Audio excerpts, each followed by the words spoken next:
शुभ मिश्रा आपके साथ। चलिए करते हैं बुलेटिन की शुरुआत और सबसे पहले राजधानी पटना से आपको बड़ी खबर बता दें, जहां कंकड़बाग से अपहरित हॉस्पिटल प्रबंधक रवि रंजन और उनके स्टाफ यानी कि सुभाष को पुलिस ने छपरा से मुक्त करा लिया है।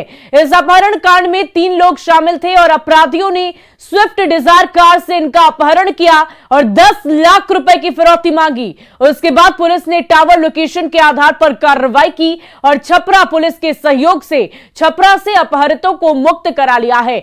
पुलिस ने इस मामले में 3 अपराधियों की गिरफ्तारी की है और तीनों से लगातार पूछताछ जारी है।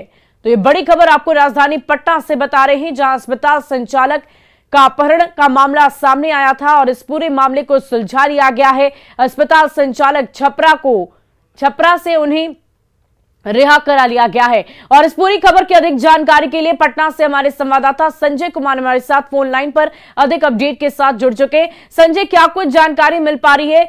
3 अपराधियों की गिरफ्तारी की गई है, क्या उनकी कोई पहचान हो पाई? अब आगे क्या कुछ कार्रवाई होगी? देखिए, निश्चित तौर पर मंगलवार की शाम की ये घटना है। पटना के कंकड़बाग इलाके में जो हॉस्पिटल है 90 फीट के पास, वहाँ के उसके 2 डायरेक्टर्स को, जो संचालक है, उन दोनों को अगवा कर लिया गया और कार से राजधानी पटना में रात में पेट्रोलिंग की व्यवस्था रहती है, किडनैप करके उनको छपरा ले जाया गया, जहां बंधक बनाकर रखा गया और उसके बाद उनके परिजनों से 10 लाख रुपए फिरौती की मांग की गई। और इस बात की सूचना परिजनों ने पुलिस को दी, तो पुलिस की एक विशेष टीम तैयार की गई और छपरा पुलिस की मदद से जब छापेमारी की गई तो दोनों को रिहा कराया गया। दरअसल यह मामला जो है, कई जो छपरा पुलिस के अधिकारी हैं उन्होंने इस बात की जानकारी दी है कि एक एम्बुलेंस चालक की हत्या हुई थी पैसे के लेन देन के विवाद में और इसमें इन दोनों की संदिग्ध भूमिका पाई गई है। हालांकि पुख्ता तौर पर अभी जानकारी नहीं मिली, जो प्रिलिमिनरी जानकारी है कि इन दोनों की भूमिका थी, इस बात को लेकर भी इस एंगल से भी जांच की जा रही है। लेकिन विशुद्ध रूप से मामला किडनैपिंग का पटना पुलिस भी मान रही है और छपरा पुलिस भी मान रही है। बहरहाल एक महिला समेत 3 लोगों की गिरफ्तारी हुई है और तीनों सभी को पटना लाया गया है। इनसे पूछताछ की जा रही है और आज इस पूरे मामले में प्रेस कॉन्फ्रेंस के माध्यम से पटना पुलिस जानकारी देगी। जी, और देखिए, बिहार को यूं ही सियासत का सबसे बड़ा अखाड़ा नहीं कहा जाता है। 38 घंटे बाद भी पुलिस बेगूसराय में 10 लोगों को गोली मारने वाले शूटर्स का पता नहीं लगा पाई, लेकिन लगता है कि सीएम नीतीश कुमार गोलीकांड का पूरा गणित ही समझ गए हैं और उन्होंने गोलीबाजों के मकसद को लेकर जो कुछ कहा उससे सवाल ये उठ रहे हैं कि क्या सीएम सियासत के लिए गोलीकांड को जातीय और धार्मिक रंग देने की कोशिश कर रहे हैं?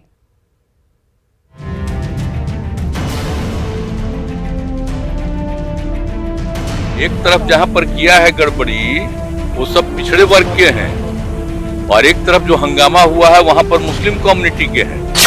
मुख्यमंत्री जी, क्या हमलावरों ने जात धर्म पूछकर गोली मारी? इस तरह से करके कोई न कोई धंधा जरूर किया। मुख्यमंत्री जी, जो बात आप समझ गए वो पुलिस क्यों नहीं समझ पाई?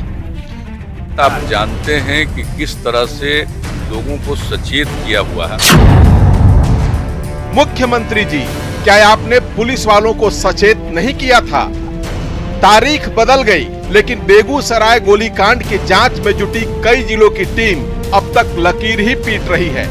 30 घंटे बाद पुलिस ने कामयाबी के नाम पर सीसीटीवी वीडियो से निकालकर 2 बाइक पर सवार 4 संदिग्धों की तस्वीरें पेश की हैं। पुलिस अपराधियों की पहचान और मोटिव का पता नहीं लगा पाई, मगर सीएम साहब ने तो मानो क्रिमिनल्स का माइंड ही पढ़ लिया। इसका मतलब है कि कोई न कोई करने वाला जानबूझ करके ही धंधा किया है। क्या उद्देश्य? एक तरफ नहीं, एक तरफ जहां पर किया है गड़बड़ी वो सब पिछड़े वर्ग के हैं और एक तरफ जो हंगामा हुआ है वहां पर मुस्लिम कम्युनिटी के हैं। तो इस तरह से करके कोई न कोई धंधा जरूर किया और हमने कहा कि हर तरह से एक एक चीज का पता करिए। सवाल है कि क्या गोली मारने वालों के निशाने पर पिछड़े और मुसलमान ही थे? अगर ऐसा है तो फिर जिन्हें गोली लगी उसमें एक भी मुसलमान क्यों नहीं? अगर ऐसा है तो फिर जिन लोगों को गोली लगी उनमें से कुछ अगड़ी जाति वाले क्यों हैं? कम से कम नीतीश जी यह उपलब्धि तो बता ही सकते हैं कि उनको मालूम है कि हत्या कर रहे जो मोटरसाइकिल से जा रहे थे वह एक एक व्यक्ति को पहचान रहे थे कि कौन पिछड़ा है, कौन अल्पसंख्यक है, कौन उच्च जाति का है और उस हिसाब से गोलियां चला रहे थे। इतना अद्भुत ज्ञान नीतीश कुमार जी के अलावा किसी को हो नहीं सकता है। अपराधी तो पकड़ में आता नहीं है। अब फिर इस पूरे मामले को जिस तरह से जातीय रंग देने का प्रयास किया जा रहा है, बहुत ही गलत है। वहीं बेगूसराय जाकर मृतक के अर्थी को कंधा देने वाले स्थानीय सांसद और केंद्रीय मंत्री गिरिराज सिंह ने नीतीश के बयान पर क्या कहा, ये सुनिए।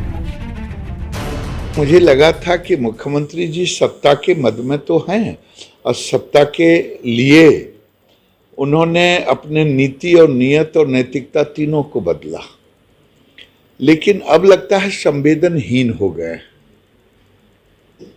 जिस ढंग से मैं चैनल पर उनके चेहरे को पत्रकारों के जवाब में मैंने डीजीपी को कह दिया है हंसते हुए, एंगल रखेगा, सब पर नजर रखेगा, हंस रहे थे।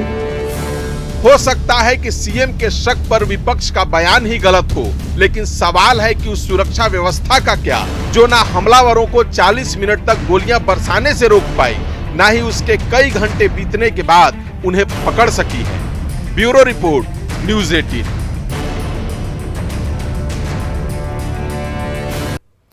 वहीं बीजेपी नेता और राज्यसभा सांसद सुशील मोदी ने बेगूसराय गोलीकांड में घायल लोगों से अस्पताल में मुलाकात की है और इस दौरान उन्होंने राज्य की कानून व्यवस्था पर गंभीर सवाल उठाए और कहा कि राज्य में कानून व्यवस्था पूरी तरह ध्वस्त हो चुकी है। सुशील मोदी ने घटना पर सीएम के बयान को निराशाजनक बताया और मामले की निष्पक्ष तौर पर जांच की मांग की है।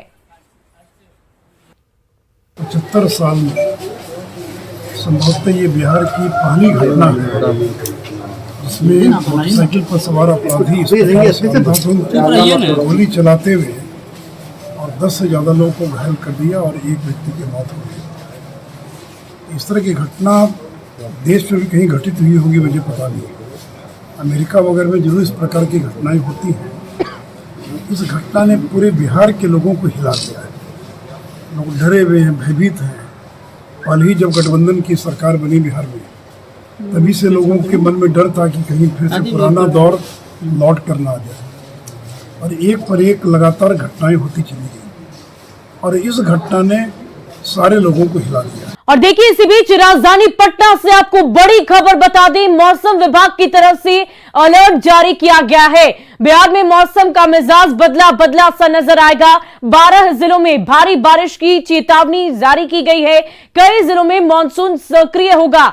जिलों के तापमान में भी गिरावट आएगी। खासकर पूर्वी और पश्चिमी चंपारण, गोपालगंज, सिवान, मुजफ्फरपुर, शिवहर, सीतामढ़ी, मधुबनी, दरभंगा, सुपौल, अररिया में अलर्ट जारी किया गया है।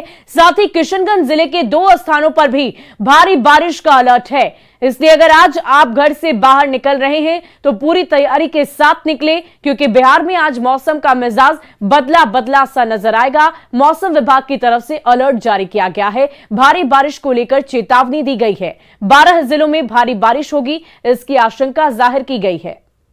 और फिलहाल इस बुलेटिन में अभी के लिए बस इतना ही, लेकिन न्यूज़ 18 बिहार झारखंड पर खबरों का सिलसिला लगातार जारी है।